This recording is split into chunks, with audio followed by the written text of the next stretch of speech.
आप सीएम को नहीं मिल पा रहे? नहीं, अब बड़े बड़े कंटेनर लग गए हैं जब से वो सीएम बनी है। आप जो है बस पीपल्स पार्टी और इमरान खान के ख़िलाफ़ बात करते हैं, नवाज शरीफ साहब के ख़िलाफ़ क्यों नहीं करते? मैंने कहा जी मुझसे नहीं होती। मैं तो 88 से काम कर रहा हूँ मुस्लिम लीग के लिए। मैंने कभी भी आज तक 1000 रुपया भी नहीं पार्टी से लिया। मैं भी अगर मफाद चाहता तो मैं इमरान खान की मदासराई करके और नवाज शरीफ साहब को बुरा भला कह के अरबोपति बन जाता। मैं इश्क करना नवाज शरीफ। मैडम सीएम के हल्के में मैंने जब कैंपेन की तो उन्हें भी शायद पता है इस बात का कि शायद उन्हें बाद में पता चला मैंने अपना घर बेचा। मैं बेल्जियम में था तो कुछ लोगों ने मुझ पे बच्चों के सामने बदतमीज़ी की, जो मैं बहुत ही मैंने फैसला किया कि मैं इससे बेहतर है कि मैं थिएटर ना करूं। मुझे नहीं लगता कि मेरी लीडरशिप को इस चीज़ का पता भी होगा कि मैं किस हालात में हूँ। अच्छा ये बताएं, मैं आपको स्टेज पे देखता रहा हूँ, आप स्टेज पे आते रहे हैं, आपने स्किट्स भी कुछ इलेक्शन के दिनों में कुछ स्किट्स भी बनाए, वो सारा कुछ किया। मैंने देखा कि आप एक आर्टिस्ट होने के बावजूद बहुत ज़्यादा सियासी हो गए, क्योंकि मैं जब लोगों का इंटरव्यू करता हूँ, स्पेशली आर्टिस्ट का इंटरव्यू करता हूँ, तो वो कहते हैं यार सियासी बात मत पूछिएगा। आपने खुद सियासत खुद अपने ऊपर मोल ली, एक पार्टी को रिप्रेजेंट किया और एक पार्टी के हक में जाके आप उसकी इलेक्शन कैंपेन में भी नजर आए, आप हर जगह नजर आए। तो उससे फ़ायदा हुआ आपको? यानी कि कोई आपको स्टेज पे या अब क्योंकि उनकी हुकूमत है तो आपको तो काफ़ी फ़ायदा हुआ होगा उसका। ये तो बड़ी दुख भरी सी बात है। वैसे मैं अभी तक तो मैं पंजाबी च गल करना ज़्यादा आसानी ना दस दोगे तुसीं? नहीं, मैं वैसे तो बड़ी फखर दी गल है पंजाबी च गल करना। कर लैंने असीं, क्योंकि तुहाडी ऑडियंस जिहड़ी है ਉਹ ਮੋਸਟਲੀ ਪੰਜਾਬ ਤੋਂ ਉੱਥੇ ਚੜ੍ਹਦੇ ਲੈਂਦੇ ਦੋਵਾਂ ਪਾਸੇ ਹੈਗੇ ਅਸੀਂ। नहीं, मैं ਤੁਹਾਡੀ ਇਸ ਗੱਲ ਤੋਂ ਬਾਅਦ ਨਾ ਮੈਨੂੰ ਯਕਦਮ ਇੱਕ ਨਾ ਇਮੋਸ਼ਨ ਜਿਹਾ ਹੋ ਗਿਆ ਮੈਂ ਕਿ ਤੁਸੀਂ ਗੱਲ ਸ਼ੁਰੂ ਕਿਸ ਲਿਹਾਜ਼ ਨਾਲ ਕਰ ਦਿੱਤੀ। ਤੁਸੀਂ ਬਿਲਕੁਲ ਠੀਕ ਕਹਿ ਰਹੇ ਹੋ ਕਿ ਮੈਂ ਇਲੈਕਸ਼ਨ ਕੰਪੇਨ ਦੇ ਵਿੱਚ ਬੜਾ ਵੱਧ ਚੜ੍ਹ ਕੇ ਹਿੱਸਾ ਲਿਆ। बल्कि मैंने एक नया ट्रेंड इलेक्शन कैंपेन में स्टार्ट किया पाकिस्तान की तारीख़ में पहली मर्तबा कि मरीम नवाज़ साहिबा के हलके में मैंने स्ट्रीट थिएटर किया। तो वो मैंने मरीम नवाज़ साहिबा को जब ये बताया कि स्ट्रीट थिएटर जो है हम पूरे पंजाब में लॉन्च करने जा रहे हैं एज ए कैंपेन, क्योंकि जो भगवंत मान है इंडिया चढ़दे पंजाब का जिहड़ा सीएम है वो मेरा बड़ा सज्जन बेली यार है। फैन भी है तुहाडा? नहीं फैन नहीं, मेरा मैं तुहाडा फैन हाँ। भगवंत मान जो है वो सीएम पंजाब जो है वो आर्टिस्ट है बेसिकली, ठीक है, एक कॉमेडियन है। अच्छा, तो पुराने हम दोस्त हैं। तो मैंने स्ट्रीट थिएटर का भगवंत मान साहब को मैंने उनके इलेक्शन में मैंने मशवरा दिया कि आप भगवंत मान साहब आप इलेक्शन में स्ट्रीट थिएटर करें। उसके रिजल्ट बड़े अच्छे आए और 2/3 अक्सरियत से वो जीता भी। ठीक है। तो मैंने मियाँ नवाज शरीफ साहब को लंदन में ये मशवरा दिया और उसके बाद मैंने जब मियाँ साहब भी लाहौर आ गए और मरीम साहबा भी इलेक्शन कैंपेन में जा रहे थे तो मैंने मरीम साहबा को कहा कि हम लॉन्च करेंगे स्ट्रीट थिएटर। तो स्ट्रीट थिएटर तो बड़ा एक्सपेंसिव था, मतलब बड़ा मतलब पैसे लगने थे उस पर। और ने लाए नहीं पार्टी ने नहीं लगाए। मैं बात कंप्लीट कर लूँ कि मैंने मरीम नवाज साहिबा को जब कहा कि ये पंजाब में लॉन्च करना तो उन्होंने कहा कि पंजाब में नहीं आप मेरे हलके में करें। ठीक है। 119 में। और क्योंकि पहला इलेक्शन था मरीम नवाज साहिबा का और उन्हें अपनी सीटों का ज़ाहिर है कि उन्हें बड़ा एक उस मामले में बड़ी सीरियस थी और कैंपेन को लेके वो बड़ा काम हो रहा था उनके हलकों में। तो मैंने भी मैडम सीएम अपनी बहन मरीम नवाज साहिबा की बात सुनी। मैं भी खुश हुआ कि चलें मेरे पे जिम्मेदारी है अगर मैडम के हलके की। तो मैंने वहाँ पे 18 शोज़ किए स्ट्रीट थिएटर के और उसके मैं आपको वो फुटेज जो हमारे कैंपेन के इंचार्ज थे ख्वाजा इमरान नज़ीर साहब और अपना शाइस्ता परवेज़ मलिक साहिबा, इनके मैं आपको उस थिएटर के बाद व्यूज़ का वीडियो भेजूंगा। और वो कह रही थी कि हमें इलेक्शन कैंपेन करने की ज़रूरत नहीं है, हम 1 महीने से निकले हैं और पब्लिक इस तरह से नहीं आ रही जिस तरह से इन थिएटर्स में आ रही है।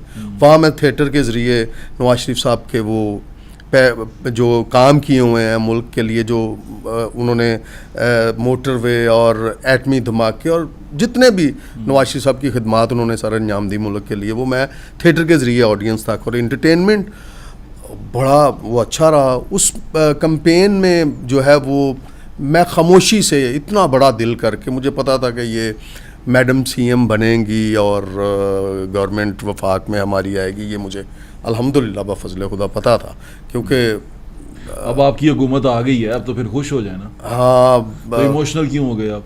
इमोशनल इस वजह से हुआ कि मैडम सीएम के हलके में मैंने जब कैंपेन की तो उन्हें भी शायद पता इस बात का कि शायद उन्हें बाद में पता चला मैंने अपना घर बेचा, और किसी को मतलब कुछ बड़े ख़ास लोगों को पता है कि मैंने उसके लिए, मैं अब क्या कहता कि मुझे पैसे चाहिए कैंपेन के आपने लिए। घर बेच के एक सियासी कैंपेन की है? हाँ, मैं अब बेघर हूँ। तो मैं थोड़ा इसलिए थोड़ा, आपने जब सवाल किया तो मैं परेशान सा हो गया। मैंने कहा यार ये, जिस घर में आप रहते हैं जहाँ हम गए थे वो आपने बेच दिया? जी, अब मैं किराए पे। तो वो बस पार्टी की मोहब्बत और मियां नवाज शरीफ साहब की मोहब्बत है। मैं मतलब मुझे नहीं समझ आ रही कि अब क्या होगा मेरा, और बड़ा अजीब सी कैफियत होगी मेरी। और थिएटर जो है वो मेरा कल 1.5 साल से नहीं कर रहा हूँ। थिएटर में आप नहीं कर रहे, ये एकदम से क्या वजह बनी? थिएटर क्यों नहीं कर रहे? वो थिएटर में 600-700 बंदा बैठता है ना जब, तो वो उसमें से 200-300 लोग तो ऐसे ज़रूर होते हैं जो मुखालफ पार्टी के होते हैं। तो आपको पता है कि ये तकरीबी सी पार्टी है, इंतशारी से लोग हैं, वो ट्रोलिंग और स्टेज पे आवाज़ें लगाते हैं। तो फिर मैंने फैसला किया कि मैं इससे बेहतर है कि मैं थिएटर ना करूं। थिएटर ना करें? क्या करूं, मतलब भूट हो जाऊं थिएटर पे जाके, लोगों की आवाज़ें सुनूं और ड्रामा भी डिस्टर्ब हो मेरी वजह से। मुझे समझ नहीं आई ये बात। आपने फिर किया क्यों? ये सियासत में क्यों आ गए? क्या सोच के आए थे? सोच के नहीं, मैं तो 88 से काम कर रहा हूँ मुस्लिम लीग के लिए। तो ये खुल के जो आया, एक्सपोज जो है वो ये 2-3-4 सालों में इतना हो गया हूँ कि मुझे लगता है कि बस समझ नहीं आ रही कि बस हाथ पाँव फूल गए इस वक्त, क्योंकि इतना एक्सपोज मेरे लिए पता नहीं अब कौन सा रास्ता, मुझे तो खुद नहीं पता चल रहा कि मैंने जाना किस तरफ है। ताहिर रंजू साहब, मैं एक तो बड़ी इस बात में मुझे हैरानगी हुई है कि आप थिएटर छोड़ गए हैं और आप थिएटर कर नहीं रहे 1.5 साल से, और आप जिस जमात के लिए कर रहे थे वो जमात हुकूमत में है, उसने आपके लिए कुछ किया? क्योंकि मैंने ये सुना था कि मियां नवाज शरीफ साहब जिनसे हैं वो आपको 50 लाख 60 लाख बाहर से भेजा करते थे, ऐसा है? नहीं, कभी ऐसा नहीं है, ये बिल्कुल गलत बात है। मैंने कभी भी आज तक 1000 रुपया भी नहीं पार्टी से लिया। कोई पैसा नहीं लिया? नहीं, कभी नहीं लिया। तो ये फिर क्यों करते रहे यार आप? मतलब मोहब्बत है मेरी। ताहिर रंजू साहब, कि आपने अपने बच्चों का रिजल्ट हर चीज दाव पे लगा दी, क्यों? मोहब्बत में। ये कैसी मोहब्बत है यार? मैं समझ नहीं पाया। और उसने आपको दिया क्या? कभी कुछ मिला? कभी कोई चीज नजर आई? यानी कि उनकी तरफ से कोई अच्छी चीज नजर आई, कोई अच्छी चीज मिली आपको? एप्रिसिएशन सिर्फ? अच्छा चले, मैं अब आपसे पूछता हूं, मैं आपको ये इसलिए कह रहा हूं, मैं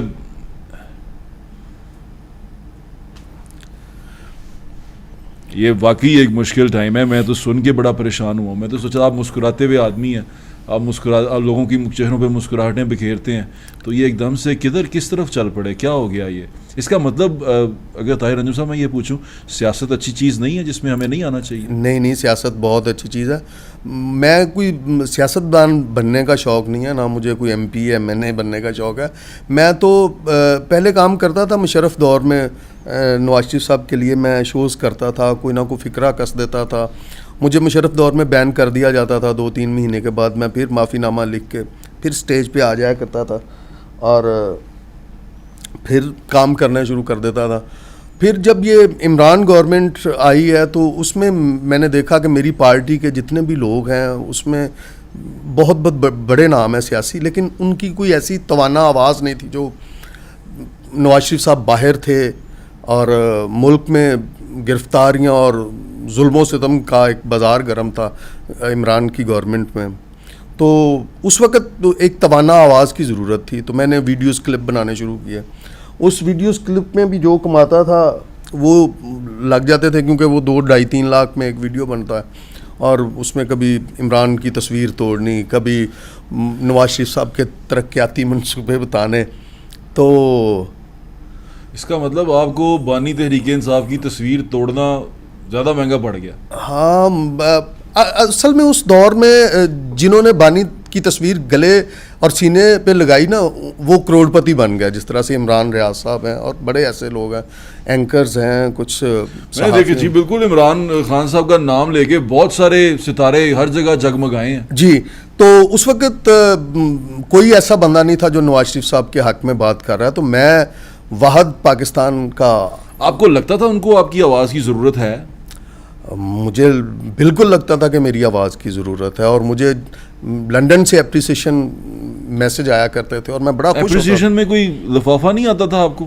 नहीं, मुझे लिफाफे की कभी ज़रूरत नहीं महसूस हुई। घर बेच दिया आपने अपना, सारा कुछ बेच दिया, आप अपनी नौकरी से चले गए, आप थिएटर पे जा नहीं रहे, लोग आपको हूट करते हैं। बाहर के कितने चक्कर लगाते थे पहले आप?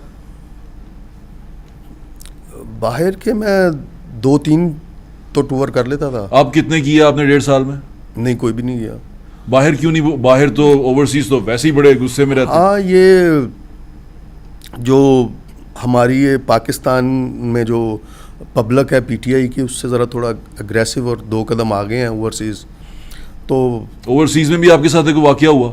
ओवरसीज़ में बस मैं लास्ट टाइम बच्चों के साथ गया था यूरोप, तो वो बताने वाला तो इंसिडेंट नहीं है, बच्चे मेरे साथ थे। मैं बेल्जियम में था, तो कुछ लोगों ने मुझ पे बच्चों के सामने बदतमीज़ी की, जो मैं बहुत ही मेरे लिए ना भूलने वाला वाकया। फिर मैं पूरा यूरोप जो है मास्क लगा के, और शेयर करें आप हमसे? छोड़ें इंशाल्लाह बफज़ल खुदा। वो ना तो अब वो तहरीक इंसाफ रही है।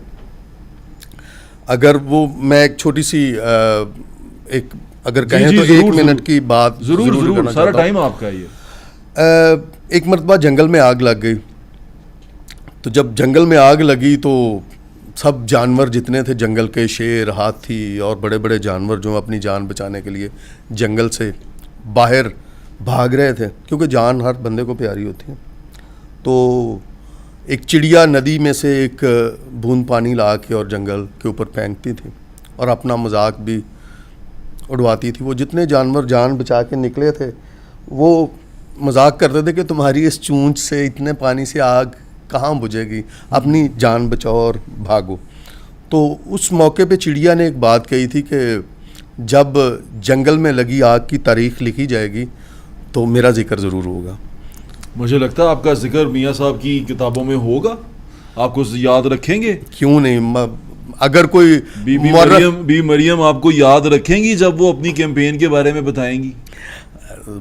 जब कोई मुअर्रख तारीख लिखेगा इंशाल्लाह। मुअर्रख तो लिखेगा ही लिखेगा, लेकिन जिनके लिए आपने ये कुर्बानियाँ दी हैं वो कहीं पे जिक्र करेंगे? मुझे तो वैसे कहीं पे जिक्र करते हुए नज़र नहीं आए।